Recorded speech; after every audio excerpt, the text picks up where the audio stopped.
You walk into a crowded room, a party, or a busy office. You see the groups forming, the loud laughter, the clinking of glasses, the desperate, almost frantic attempt to fit in. And then there is you. You might be standing at the very edge of the room, nursing a drink, or perhaps you didn't even show up at all. Society has a lot of labels for people like you. They call you a loner, antisocial, withdrawn, maybe even weird. They look at a person eating lunch alone or walking down the street by themselves and immediately assume something must be broken. They assume you are lonely. But you know the truth is far more complicated. What if they have it all entirely backwards? What if your deep need for solitude is not a sign of emotional weakness, but a biological marker of superior mental functioning? Think back to the sheer exhaustion you have felt after forcing yourself to attend a social event just because it was expected of you. You likely spent hours wearing a mask, nodding at stories that bored you, and smiling until your jaw physically ached. You reached a breaking point where the performative dance of modern socialization felt less like connection and more like a slow, draining psychological tax. In my own analysis of human behavior, I have found that we are dangerously quick to pathologize the quiet ones. I honestly believe that modern society is terrified of silence, so it bullies those who seek it. But you are not broken for wanting to step off the stage. You are simply tired of the performance. Nikola Tesla, the genius who engineered the 20th century, understood this intimately. He noted that the mind is sharper in uninterrupted solitude, stating that originality thrives when we are free from outside influences beating upon us to cripple the creative mind. If you look around your life right now and realize you can count your true friends on one hand, you are operating on a different frequency. To understand this, we must look at the raw hardware of your brain through evolutionary psychology. There is a robust framework known as the Savanna Theory of Happiness, published by researchers Satoshi Kanazawa and Norman Lee. They analyzed massive datasets to map out what correlates with life satisfaction. For the vast majority, the results were predictable. More social interaction equaled more happiness. The more the average person hung out with a large group, the better they felt. But the data revealed a glaring anomaly. There was a specific demographic for whom this rule utterly collapsed. For individuals with extremely high intelligence, frequent socialization actually resulted in significantly lower life satisfaction. Let that sink in. If you possess a highly intelligent, analytical mind, forcing yourself to socialize with the herd literally makes you miserable. The mechanism behind this is profound. High IQ individuals are biologically wired to focus on complex long-term objectives, like building a business, mastering a difficult skill, or decoding human nature. To a brain optimized for deep problem-solving, trivial socialization registers as a threat to cognitive momentum.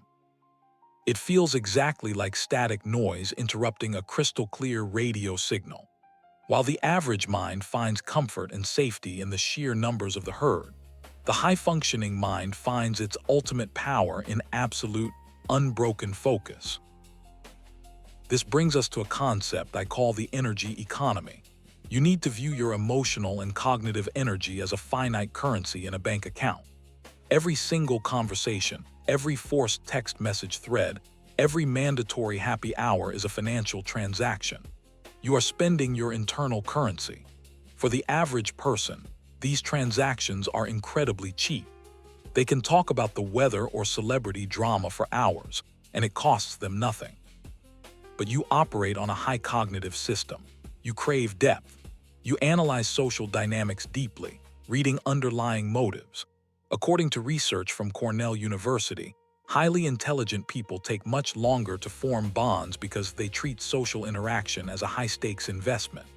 You view small talk as a massive transaction cost with zero return on investment. You are not bad at socializing. You are simply a social minimalist. You refuse to spend your emotional dollars on junk food. We do need to draw a very clear, nuanced line here, because there is a danger in isolating yourself out of fear. The National Institutes of Health has rigorously distinguished the difference between loneliness and solitude. Loneliness is the painful, hollow distress signal of being disconnected. It is a biological alarm bell, much like physical hunger, warning you that you are starving for genuine connection. Solitude, however, is the absolute glory of being alone. It is a deliberate, constructive, and powerful state of being. In my research, I constantly see mainstream media pushing the narrative that a lack of a massive friend group is a public health crisis. I strongly disagree with this blanket diagnosis.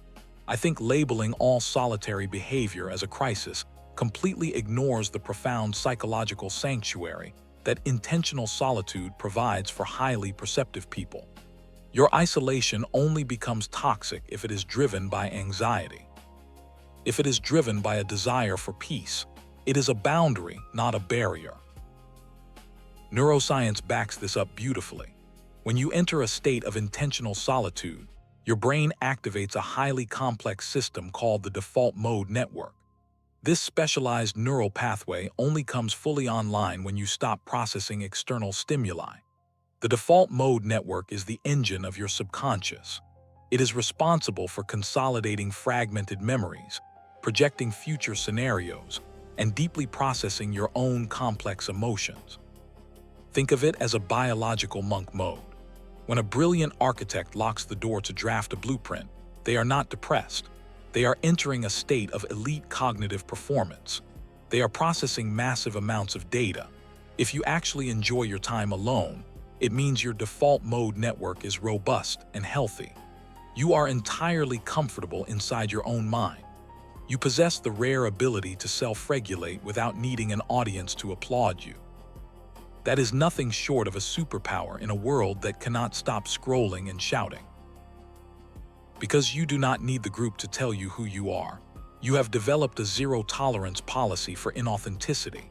You have a highly calibrated nonsense detector. Robin Williams once profoundly noted that the worst thing in life is not ending up alone, but ending up with people who make you feel all alone. I view your high standards not as arrogance, but as profound self-respect. You would rather walk 5 miles alone in the freezing rain than sit in a warm room surrounded by people who are entirely fake. You are filtering out the noise. And when you finally do let someone pass those walls, it is real. It is fiercely loyal. It is for life. You are not the broken one. The lone wolf trait is deeply evolutionary, a marker of psychological sovereignty. You have simply traded the cheap comfort of the herd for the ultimate freedom of the individual. Embrace your sanctuary. Sharpen your mind within it. If you found truth in this analysis, do not just walk away. Hit that subscribe button and turn on notifications for Deep Psyche Decode. I will see you in the next video.